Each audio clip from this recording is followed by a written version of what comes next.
ఒకరోజు రవి, విజయ్, సాయి, అనిల్ అనే నలుగురు ఫ్రెండ్స్ ఒక పాత 100 భవనం గురించి విన్నారు. అక్కడ దెయ్యం ఉందంట. రాత్రివేళ ఎవరైనా వెళ్తే తిరిగి రారంట. రవి, ఏమంటారురా, ఒక్కసారి వెళ్ళి చూద్దామా? విజయ్, హా రా, అడ్వెంచర్ కి రెడీ. అంతా కలిసి అర్ధరాత్రి టార్చ్ పట్టుకుని ఆ భవనానికి వెళ్లారు. లోపలికి అడుగుపెట్టిన క్షణం నుండే వింత శబ్దాలు, చలికొట్టి గాలులు. సాయి, రా, నా వెనకాల ఎవరో నడుస్తున్నట్టుంది.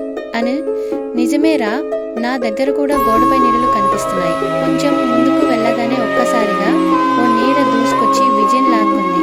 అందరూ షాక్.